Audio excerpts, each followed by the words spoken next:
Syarat pertama-tama syarat higienis. Rupanya di sini ada modifikasi yang harusnya satu dapur melayani 6.000 penerima manfaat, sekarang dibagi dua. Jadi standar nasional kita satu dapur 6.000, sekarang oleh Pak Puspo menjadi 3.000.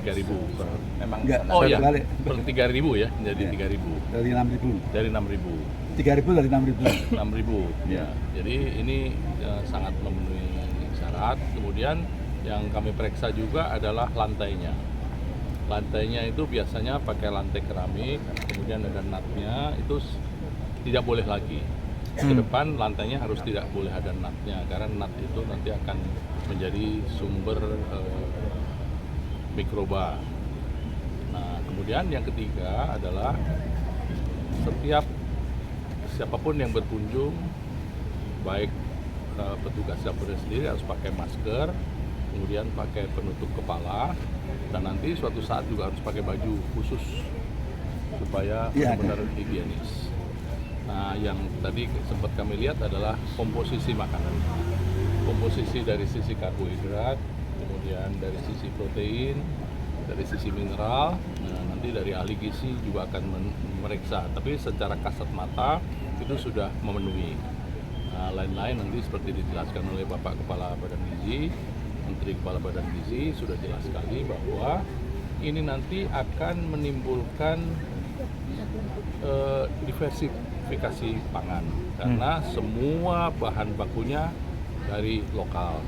Pak Puspo tadi sudah menjelaskan sayurnya dari mana, bahkan tempenya dari mana, telurnya dari mana, ini sesuai dari persyaratan lokal. Pak Dadang Indrayuda sebagai deputi yang menangani pengawasan, pemantauan, nah, beliau juga mengawasi dengan amat sangat baik. Saya mendapat penjelasan ini semua dari Pak Dadang Indrayuda, karena beliau bertanggung jawab terhadap pengawasan. Dan tadi juga saya diberi laporan bahwa pengawasannya juga bukan hanya pengawasan menyeluruh, tapi per dapur. Bentar lagi kami akan meninjau di sekolah. Dan juga saya diajak ke Lanut, juga sudah saya ikut saja. Pak, ini apakah berpotensi untuk mengurangi ketergantungan terhadap beras, Pak? Karena kan kemungkinan karbohidratnya diganti. Begini, kalau soal beras itu nanti kan ada, tadi saya sampaikan, ada diversifikasi pangan. Kalau nanti suatu daerah di sana potensinya adalah sagu, ya sebaiknya memang makanan sumber pokok karbohidratnya sagu. Nanti di Indonesia Timur yang tadinya makan jagung, kenapa tidak makan jagung? Toh jagung juga jauh lebih sehat dibandingkan juga sumber karbohidrat yang lain. Nanti juga ada ubi juga. Nah, tinggal nanti kepala gizi setiap tempatnya dapur akan menetapkan kecukupan karbohidratnya. Jadi ini pasti akan mendiversifikasi pangan dan kemungkinan besar akan mengurangi konsumsi nasi. Kemungkinan besar ya, soal tenaga kerja dari lokal, Pak. Nah, tadi kan sudah dijelaskan, susu diganti oleh telur. Jadi susu kan juga ada kebutuhan lokal.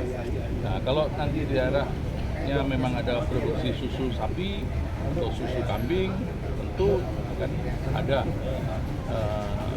menu susu. Nanti Pak Indrayuda akan menyampaikan, pasti di bawah pengawasan beliau. Nanti sudah dijelaskan, yang penting kecukupan gizinya. Dan yang penting lagi, pemanfaatan atau mendayagunakan potensi lokal. Karena ini yang diharapkan oleh Bapak Presiden, bahwa makan bergizi itu memenuhi kebutuhan semua pihak. Mulai dari siswanya, kemudian pemasoknya, kemudian juga ibu-ibu yang memasak, mendistribusikan, dan semua pihak nanti akan terlibat. Ini akan menimbulkan potensi yang luar biasa.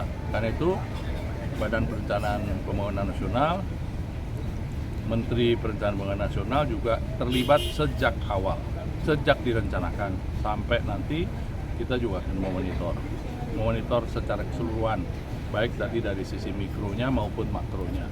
Nanti dari sisi pembangunan nasional kami diwajibkan oleh Presiden untuk selalu memantau, dan kami secara berkala juga baik diminta atau tidak diminta kami melaporkan kepada Bapak Presiden. Pak satu lagi Pak, Kantin Dokes. kan mengeluh ya omset menurun, apakah nanti bakal menggandeng kantin-kantin Pak? Iya ya, nanti akan Ini seperti akan masuk biar seperti Pak. itu. Gini, untuk tahap awal ini karena pola pendanaan kita dan Anda tahu bahwa tanggal 6 ini program sudah launching, sementara kami baru bisa buka blokir APBN tanggal 6. Jadi untuk tahap awal ini adalah kami menggandeng siapa saja yang bisa memberikan kontribusi lebih awal.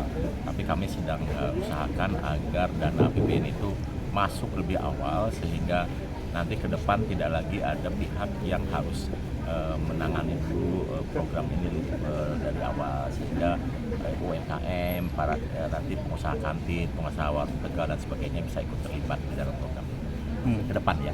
Jadi ini sedang dalam penyelesaian, mohon sabar. Karena ini baru 0,7% dari keseluruhan program. Targetnya kapan Pak? Untuk target untuk seluruh Indonesia kapan Pak anak-anak bisa makan gratis ini? Kita lakukan secepatnya, tapi untuk tahun 2025 kita fokus dulu di 71 triliun untuk 15 sampai 17,5 juta. Nah, kalau swasta yang sudah mulai seperti Pak Kuswo kapan ini Pak? Swasta yang mulai terlibat sudah. Oh, secepatnya udah pasti sebentar lagi.